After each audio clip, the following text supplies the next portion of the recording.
Alright, here we go. Welcome back to the Apothecary Diaries anime review, episode number 10. We're reviewing episodes 33 and 34 for the series.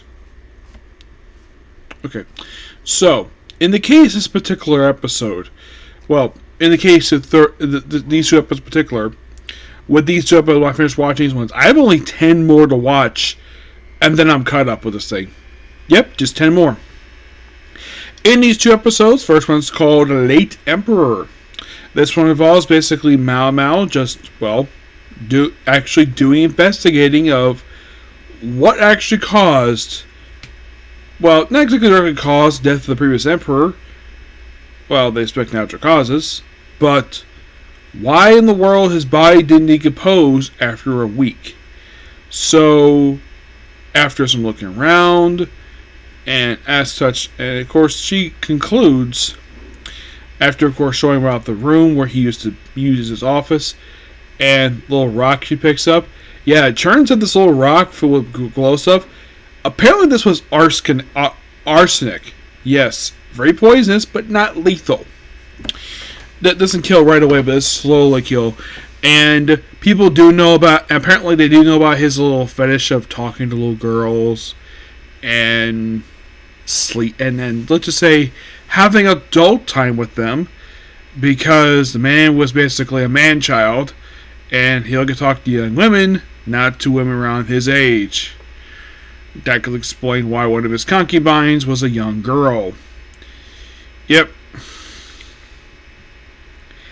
And they even show in the episode the Empress Dowager scar her belly after she had her second child, which was presumably the younger brother of the emperor, who happened to be Jushin, which of course Momo does not know that. Momo doesn't know that. We actually discover apparently is just below her belly. Now, and the reason why it's like this is because she had her first child when she was very young.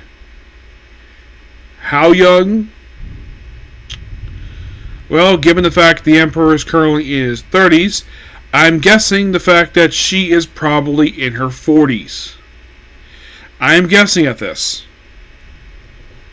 Given the fact that he's 30 years younger than he is, I'm guessing that it could be mid-40s. But she has no problem being an awesome grandma because she spoils her amazing granddaughter.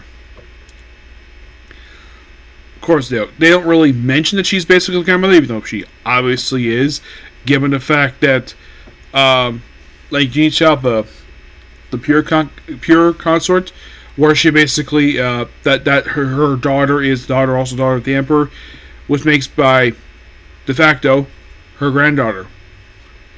Yes, so they also show apparently like there's this wall where it feels like paper.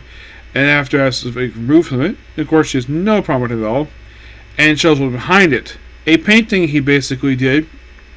And the only person who knew what was behind this wall was that a mute servant who was a slave. Yes. Why he is mute? Don't know. And apparently the Empress Dowager, she has been trying to get rid of the stuff, basically,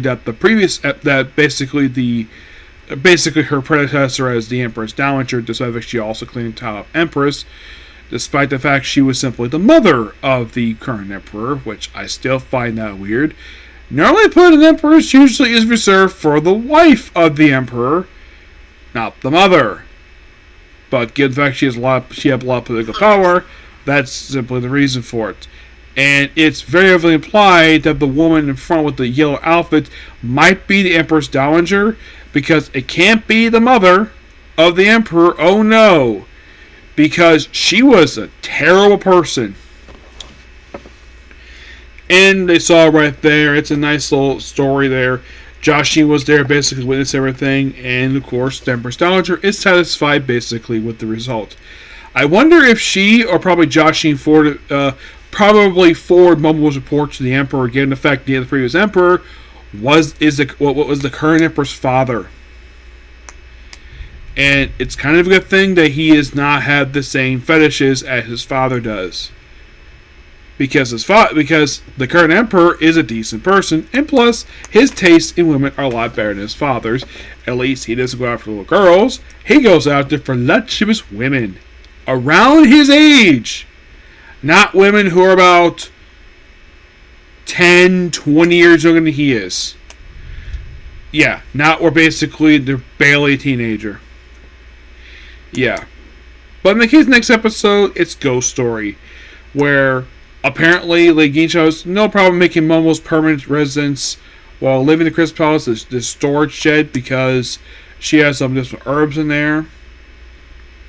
And then, of course, basically then at night, one of the ladies waiting decides to take her to this building in another part of the palace, which tell ghost stories. And then we have people drowsing off due to the fact there was a fire outside. Yes. And apparently the host was in fact a ghost all along. Of course, she described as a pretty older woman, which, yeah, I kind of agree with it. She looked like she's probably 50, but she looked really good for her age. Apparently she died like a year prior to the story, which is interesting. But that's kind of the two episodes in a nutshell. There wasn't a lot to talk about, just a lot of ghost stories, this one.